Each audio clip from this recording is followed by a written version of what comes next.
tak tahu buat malu menantu. Tayamung lah. Mana tayamung tu. Nah. Jeng majlis. Nampak? Habis berdebu habis malam tu. Nampak? Ini masalah kadang-kadang perkara yang memalukan. Seorang perempuan dia mari nak jumpa kita dalam gelap. Cerah takut orang nampak. Dia mari tepi pagar, duduk kat gelap. Kata perempuan mana pula duduk kat gelap, kira nak curi tapi puang. Kita tengok. Siapa ni? Assalamualaikum ustaz. Ini dalam gelap duduk. Dok panggil. Tunggu kita keluar pada rumah. Bila kita pergi kat dia, dia kata gini, suami saya cerah saya, tapi kita nak baik semula, nak rojak tapi tak reti nak kata guana. Suami suruh mari, saya suruh suami dia mari. Saya mari, suami tak mau mari. Suami malu nak mari. Nak tengok jahat abang lelaki. Tanya susah gitu suruh bini pergi tengah-tengah malam. Nampak tak?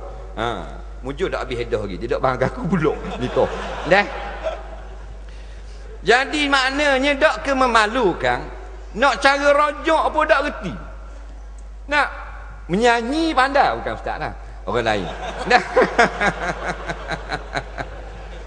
Menyanyi pandai bukan kata tu pandai. Orang putih pandai.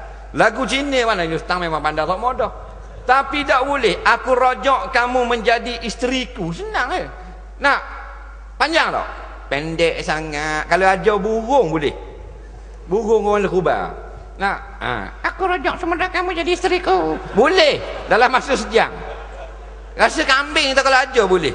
Tapi dah tanya tidak hadir majlis kuliah, tidak hadir majlis ilmu dah. Oh, kalau lagu pandai teka lagu, duduk dalam-dalam. Nak teka lagu malam-malam pukul 2 pagi, semua betul lah ke? Siapa teka? Ayah Haji. Betul punya lagu. Nak, ini masalah. Aku rojak kamu menjadi isteriku. Tak boleh nak kata. Suruh bini pergi tengah malam, tunggu tepi pagar, nyamuk ketik barang ni. Nak, malu kat orang. Ada. Macam tadi, kena molek telefon ustaz. Ustaz, Assalamualaikum ustaz. Waalaikumsalam. Gua ni tengah-tengah malam telefon juga. Dok ni saya masalah tadi, masa jimat tadi dak nak sudah kan ni gitu gini orang ada mari. Dak guna hukum ni.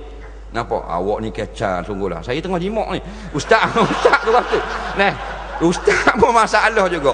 Ini dah mengganggu kehidupan orang lain. Pasal apa? Benda yang remeh-temeh bila orang ajar mu dak duduk depan. Lepas tu mu nak telefon orang nak tanya dan begitu ini menyusahkan orang. Siapa nak rojak isteri pun tak tahu. Nak kalimah tak cerah dia kata cerah. Inilah maknanya tidak bertuahnya manusia sekarang, maka tak bertuahnya anak bini kita yang akan boleh kuah. Orang Terengganu panggil boleh kuah.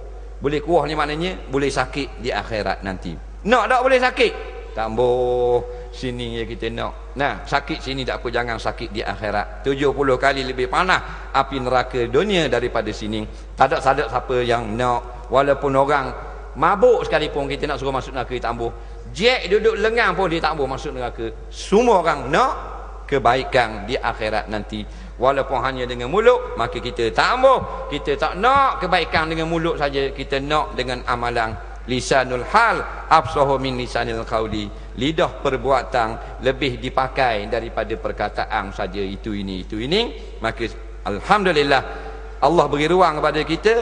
Nyawa masih dikandung badan, kita boleh bernapas. Mulakan sekarang singsing lengan baju, jadikan anak kita bertuah, jadikan isteri kita bertuah. Bukan masalah makan minum dan sebagainya, balik kepada akhirat. Comel tetap comel, kereta tetap kereta, rumah tetap rumah, jawatan tetap ada, tapi perjalanan kita sudah kepada akhirat. Maknanya ada solat, ada tutup aurat, ada hukum hakam, ada majlis ilmu, ada fikir untuk akhirat. Main-main juga tapi ingat pada akhirat. Hiburan-hiburan juga tetapi matlamatnya akhirat. Muzik dan bagai-bagai pun lain yang lain ada tetapi tidak melalaikan daripada akhirat. Hak tu yang kita nak, jangan kita sekadar berforum saja, tapi kita mulakan segera anak dan isteri kita biar bertuah.